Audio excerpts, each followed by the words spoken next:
Bonjour et bienvenue sur ma chaîne Monnaie d'échange. Je vous propose aujourd'hui un nouvel épisode des Tribulations d'une jeune prof. Il s'agit de l'extrait du chapitre 8. Alors vous vous dites peut-être que vous n'avez pas écouté ce qui précède et que vous n'allez rien comprendre. Eh bien non, vous inquiétez pas, cet épisode peut se comprendre tout à fait indépendamment des autres. Sinon, si vous avez envie d'écouter les 6 précédents chapitres, vous pouvez aller cliquer sur le lien qui apparaît en haut à droite. Comme vous l'avez compris, le chapitre 7 restera un mystère.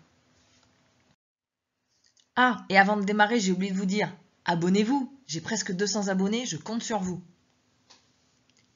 Les tribulations d'une jeune prof, chapitre 8, une fin de première année mouvementée. Mais mes déboires ne s'arrêtent pas là pour cette première année. Certes, je découvrirai que je suis mutée finalement sur un vœu que je n'ai jamais formulé, par extension.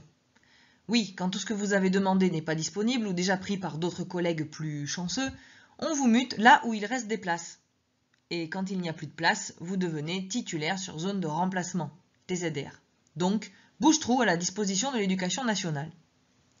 J'ai atterri sur la zone Épinal-Remiremont. Je ne suis toujours pas capable de dire précisément où cela se trouve, sauf dans les Vosges. Mais encore faut-il que je termine mon année de stage et qu'elle soit validée. À cette fin, une inspection est prévue. En lycée professionnel, souvent les élèves sont en stage le dernier mois quand ils ne passent pas leurs examens. Les cours s'arrêtent donc dès le 31 mai, en tout cas pour cette année 2003, ce fut le cas. L'inspectrice a choisi de venir voir mes cours d'anglais avec mes premiers bac pro commerce, option grande distribution, le mardi 27 mai au matin, puisque le jeudi était férié et nous faisions le pont de l'Ascension. Les cours se terminaient donc le mercredi soir. Vous pouvez aisément imaginer que la dernière heure de cours d'anglais de l'année n'est pas forcément celle où les élèves ont le plus envie de travailler. Seulement voilà, non contente de venir assister à ce cours, l'inspectrice a aussi choisi cette date car, depuis un mois, sévit une grève assez virulente et nationale. Le temps de travail a été allongé à 40 ans pour les fonctionnaires au lieu de 37 ans et demi. Moi qui ai 22 ans à ce moment-là et qui joue ma validation et ma titularisation, j'avoue que les grèves, manifs et autres me sont passés au-dessus, même si la semaine précédant mon inspection, cela avait donné lieu à un beau quiproquo.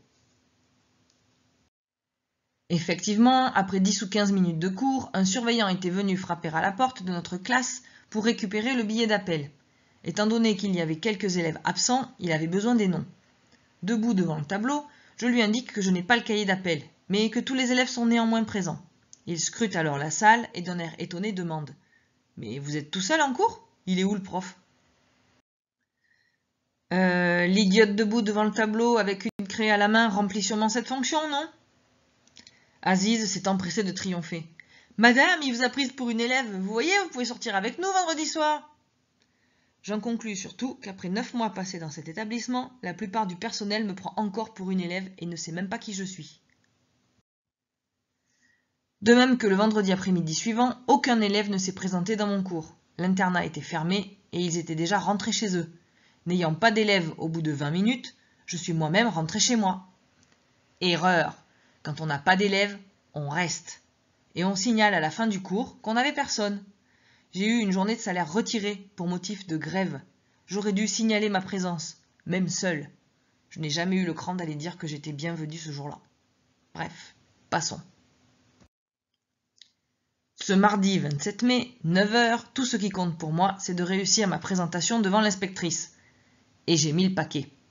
Cela fait 2 semaines que je prépare un extrait du film Le Seigneur des Anneaux, épisode 1, en VO bien entendu, pour travailler sur le passif avec mes élèves. L'extrait est parfait car c'est la légende de l'anneau racontée par une narratrice en voix off avec du passif dans presque toutes les phrases. Mon tuteur m'a montré comment utiliser un tableau numérique pour passer mon extrait et m'a aidé à faire tous les branchements dans ma salle de cours.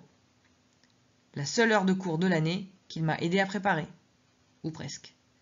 Mais sans doute la plus importante pour moi. Depuis 8 h le matin, je suis d'ailleurs dans ma salle en train de tout peaufiner et vérifier. Tout est impeccable. L'extrait, les exercices interactifs sur le tableau, mon texte, ma lecture, en essayant de minimiser mon accent du sud-ouest. Il ne manque plus que l'inspectrice et mes élèves, qui n'arriveront jamais. L'internat étant fermé car les surveillants sont en grève, la plupart des élèves sont donc restés chez eux. La SNCF fait grève aussi, certains n'ont pas eu de train pour venir.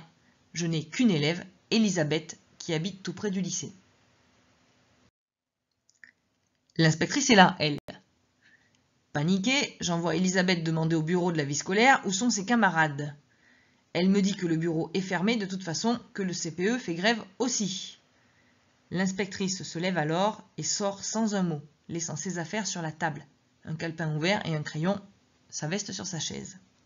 « Je peux partir, madame, on va pas faire court, hein ?» me demande Elisabeth, un peu inquiète. Je suis totalement prise au dépourvu, décontenancée. Je lui bredouille qu'elle attende un peu, que l'inspectrice revienne.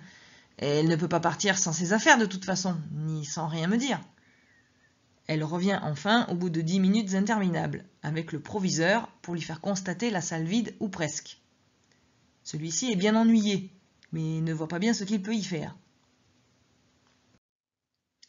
Alors, l'inspectrice ne se dégonfle pas. Elle prend son sac à main, sa veste et ses affaires sur la table et lui dit « Je vais prendre un café, je reviens dans 1 heure, vous aurez bien trouvé des élèves d'ici là. » Et elle sort, magistrale, après nous avoir tous plantés là, ahuris. Et c'est ce que le proviseur a fait.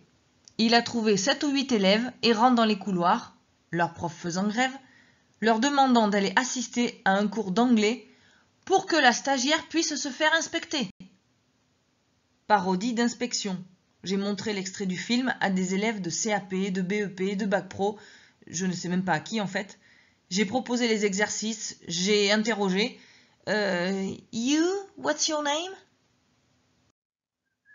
Durant l'entretien qui a suivi, l'inspectrice s'est contentée de corriger ma prononciation sur 2 ou 3 mots et m'a donné les coordonnées d'une association qui me permettrait de me perfectionner en anglais pendant l'été en suivant un stage intensif. Et voilà comment on m'a confirmé que je ne parlais pas anglais, tout en m'ayant laissé l'enseigner pendant 1 année. Voilà, c'était un extrait de l'épisode 8 des Tribulations d'une jeune prof. Je vous propose de vous abonner à ma chaîne, regardez, ça s'affiche, ou bien en cliquant sur l'autre bouton. Je vous propose également de me laisser un petit pouce si vous avez aimé cette histoire, et même un commentaire, ça me fera plaisir. À bientôt.